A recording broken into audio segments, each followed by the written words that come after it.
আসলে আমি computer technician ছিলাম সিঙ্গাপুরে। এই সিঙ্গাপুরে আমি পুরনো কম্পিউটার ঠিক করতাম, এগুলা বিক্রি করতাম। তারপরে দেখি এগুলা বিক্রি করতাম অন্য 20টা দেশে আমি এক্সপোর্ট করতাম। এগুলা ঠিকঠাক করে বিক্রি করতাম, এক্সপোর্ট করতাম। তারপরে দেখলাম এই কম্পিউটার শুধু চেঞ্জ হইতেছে, 386, 486, তারপরে পেন্টিয়াম 1, পেন্টিয়াম 2, এগুলো চেঞ্জ হইতেছে। কিন্তু কম্পিউটার তো চেঞ্জ হইতেছে, স্ক্র্যাপ তো দুনিয়াতে বাড়তেছে, এগুলো তো কোনো কিছু করা যাচ্ছে না। তারপরে দেখলাম কিছু চাইনিজ লোক এই ব্যবসার সাথে জড়িত, এটা টুকটাক করে মাল নিয়ে যায় চায়নাতে।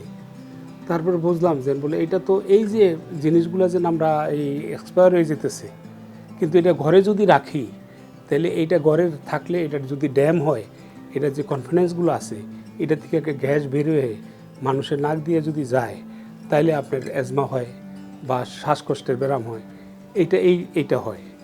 তারপরে চিন্তা করলাম এটার ভিতরে শোনা আছে, এটা অনেক কিছু করা সম্ভব।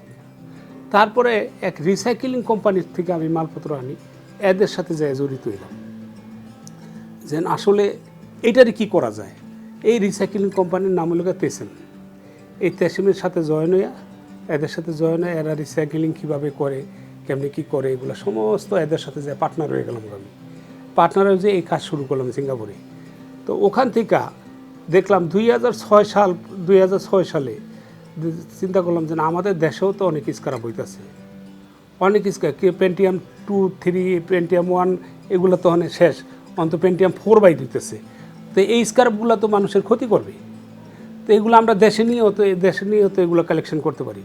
তো আমার ছেলে করলো কি, 2-4 জন বন্ধুবান্ধব নিয়ে ওরে বললাম, ও করলো কি সারা বাংলাদেশের মার্কেট শুরু করে দিল। এই যে এই জিনিস আমরা কিনবো, এটা অনেক ফেরিয়ালা বাইর হইলো, অনেকে যেগুলো সিআরটি টিপি ছিল এগুলো মানুষে ফালাই দিতেছে, এটার মাদারবোর্ডগুলো কালেকশন করতেছে, এই পেন্টিয়াম 1, 2 মাদারবোর্ডগুলো কালেকশন করতেছে। এগুলো করে 6 মাসে আমার 1 কন্টেনার জোগাই দিল। এই 6 মাসে 1 কন্টেনার জোগাই দিল, আমি সিঙ্গাপুরে নিয়ে গেলাম।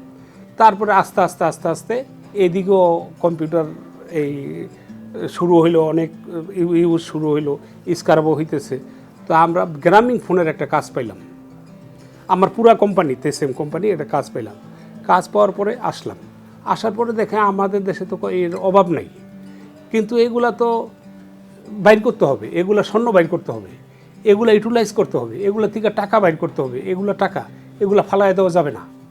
হ্যাঁ, তারপরে গ্রামীণ ফোনালারা বললো যে আপনি বাংলাদেশে একটা কিছু করেন। তারপরে আস্তে আমার যারা পার্টনাররা ছিল, তেসেমের পার্টনাররা ছিল, ওরা বললো তুমি বাংলাদেশে কিছু করো। এই বাংলাদেশে আমি সিঙ্গাপুর থেকে জমিন বেচা কিছু টাকা পয়সা আই না, এখানে এই শুরু করলাম আর কি আস্তে আস্তে।